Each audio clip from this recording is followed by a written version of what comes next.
అవును. 100కి 100% ప్రతి రిలేషన్‌లో అమ్మాయిలే గొడవ స్టార్ట్ జేస్తారు. అమ్మాయిల వల్లే గొడవ అవుతుంది.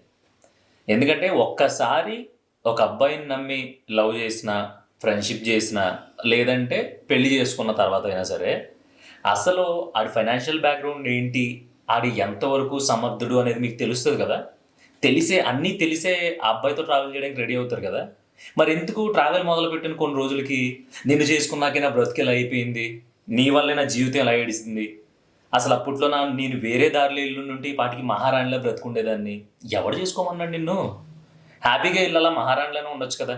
నేనెందుకు చెప్తున్నానంటే, ఇప్పుడు బయటున్న సొసైటీలో majority middle class, below middle class ఈళ్ళే ఉన్నాం. ఇప్పుడు అలాంటి వాళ్ళని మీరు సెలెక్ట్ చేసుకున్నప్పుడు, అలాంటి వాళ్ళతో మీరు ట్రావెల్ చేసినప్పుడు, మీరు ముందు గుర్తుపెట్టుకోవాల్సింది ఏంటంటే, అసలు మీరొచ్చిన బ్యాక్‌గ్రౌండ్ ఎలాంటిది? ఇప్పటిదాకా మీ అమ్మా, నాన్నని మిమ్మల్ని నిజంగానే డాడ్ లిటిల్ ప్రిన్సెస్ అన్నట్టు ప్రిన్సెస్‌లా పెంచేసి, పూల పాన్పుపై పెంచేసి, అసలింక అంత లేదు, ఇంత లేదు అన్నట్టు గోల్డ్‌లోనే తిని పెరిగారా? కాదు కదా!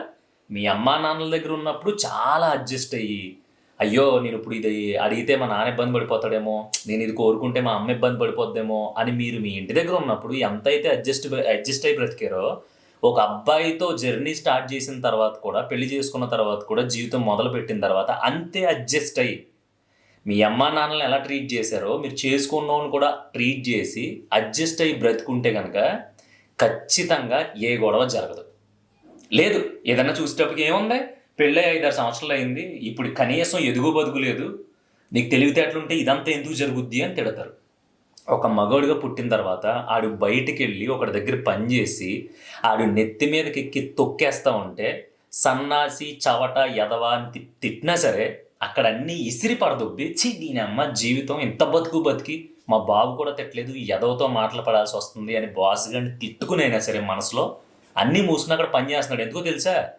ఈజీగా వదిలి ఇసిరేసి రాగలిగే దమ్ము తనకుంది. కానీ, ఇంట్లో నువ్వు ఉన్నావు.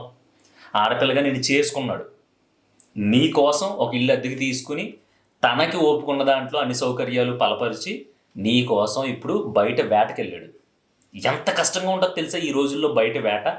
వేట అంటే ఉద్యోగం.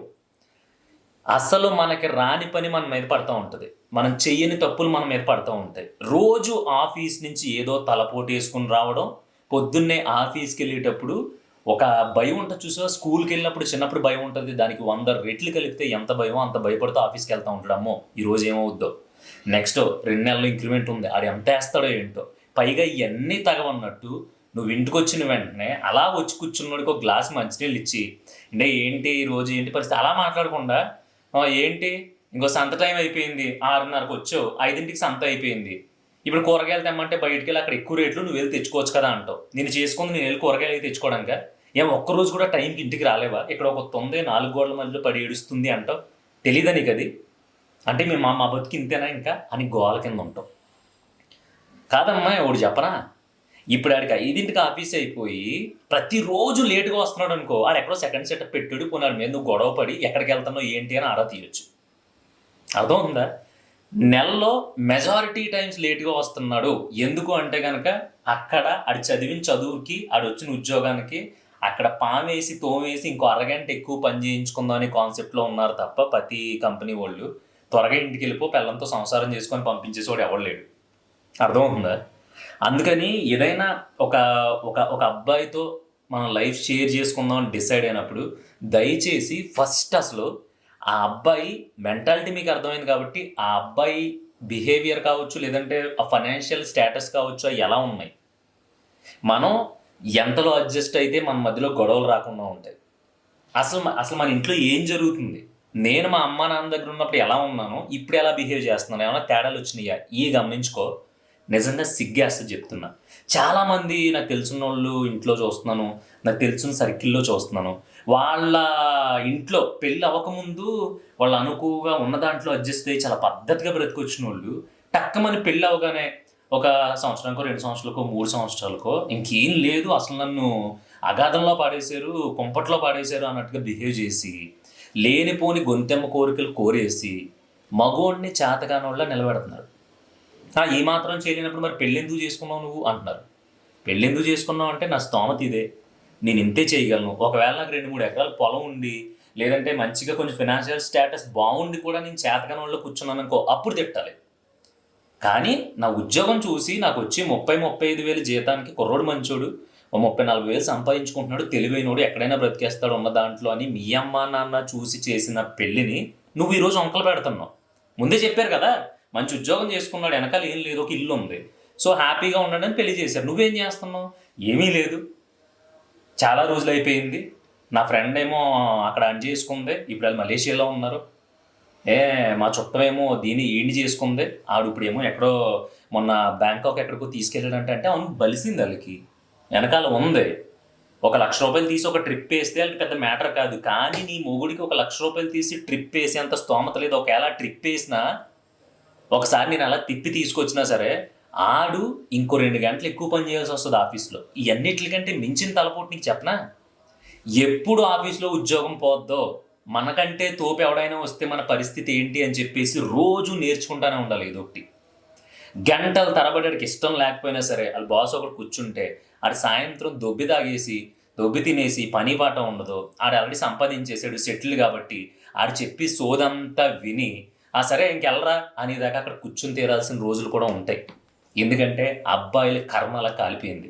మేము ఉన్నప్పుడు సరిగ్గా చదువుకోలేదు, అత్యవసర డిగ్రీలతో బయటకు వచ్చాము, మంచి మనసు ఉంది, లేదంటే మంచిగా ప్రొటెక్ట్ చేసుకోగలిగే టాలెంట్ ఉంది, అంతా ఉంది. కానీ మేము మిమ్మల్ని అంటే ఆడోళ్ళని పోషించగలిగే అంత శాలరీలు బయట ఇవ్వట్లా.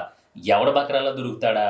ఒక 20,000 ఇచ్చేసి అన్ని వాడుకు దొబ్బి ఒక 2 సంవత్సరాల తర్వాత బాబు నీకున్న నాలెడ్జ్ సరిపోవట్లేదు, మేము ఇంజనీరింగ్ కూడా తెచ్చుకుంటున్నాము, లేదంటే వేరే స్టేట్ కూడా తెచ్చుకుంటున్నాము, లేదంటే వేరే కోర్స్ నేర్చుకుని ఉండాలి దీనికి అని చెప్పేసి బయటికి గెంటేద్దామని చూస్తున్నారు. సో ఇన్ని పోరాటాల మధ్యలో ఉద్యోగం కాపాడుకోవాలి.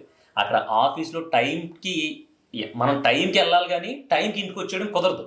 నువ్వు 9:30 ఆఫీస్ అంటే 9:30 కంటే నువ్వు 8:30కి వెళ్ళిపో, 7:30కి వెళ్ళిపో పర్లేదు, కానీ నువ్వు సాయంత్రం ఖచ్చితంగా 5:30కి లాగౌట్ చేసేస్తానంటే మాత్రం అక్కడ ఎవడో ఒప్పుకోడు. ఇంకో అరగంట ఎక్స్ట్రాగా చేయాలి తప్ప.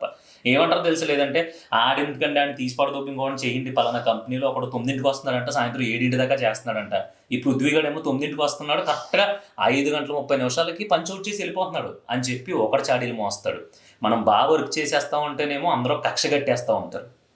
శాలరీలు హైక్ వచ్చినప్పుడు ఎవడైతే హెడ్ చుట్టూ ముడ్డు చుట్టూ తిరుగుతూ ఉంటాడో ఆడికి తప్ప కష్టపడి పనిచేసిన మనకి హైక్ వేయలేరు. మనమేమో నోరు తెరిచి అడగలేము. ఇవన్నీ తలపోట్లు వేసుకుని ఇంటికి వస్తూ ఉంటాం, గ్లాస్ మంచినీళ్ళు ఇవ్వకుండా, లేదంటే ఒక మనిషిలా కూడా ట్రీట్ చేయకుండా ఆ పీకేవలే అన్నట్టు చూసి మీరే గొడవ స్టార్ట్ చేసి, మీరే ఏడ్ చేసి, మీరే రచ్చరచ్చ చేసేసి, మీరే పంచాయతీ చేసేసి, చివరికి మళ్ళీ నువ్వు ఏరుకోరి లేదంటే మీ అమ్మా నాన్న ఏరుకోరి తెచ్చిన మగోడిని చేతకానోడిగా చేసేసి నట్టింట్లో నిలబెట్టేస్తున్నారు. ఇది ఎంతవరకు కరెక్ట్ అనేది నాకు అర్థం కావట్లేదు.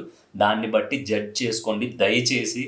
మీరు ఒక మగోడిని ఎలా అయితే ఇష్టపడతారో ఆడి స్టేటస్ని, ఆడు చేయగలిగే స్తోమతని కూడా అంతే ఇష్టపడితే మాత్రం నాకు తెలిసి ఏ గొడవ మొదలవదు. ఎందుకంటే ఏ ఇంట్లోనైనా ఒక మగోడు కేకలేస్తే నువ్వు కూర అనట్లేదు, లేదంటే కూర సరిగ్గా లేదని కేకలేస్తాడు తప్ప ఇంకో విధంగా కేకలేడు.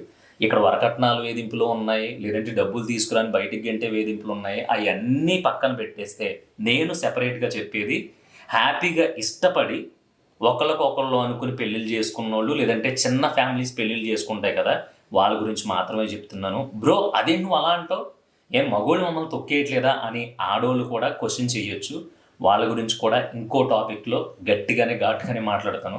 సో ఈ టాపిక్లో మాత్రం గొడవలన్నీ మొదలయ్యేది ఆడోళ్ళ దగ్గర నుంచే. ఎక్కడ మొదలవుతున్నాయి, ఎందుకు మొదలవుతున్నాయి అంటే ఆ అబ్బాయికి ఉండే పరిస్థితిని, ఆ అబ్బాయి పడుతున్న యాతనని అర్థం చేసుకోక మాత్రమే గొడవలు జరుగుతున్నాయి. కావాలంటే మీరు చెక్ చేసుకోండి.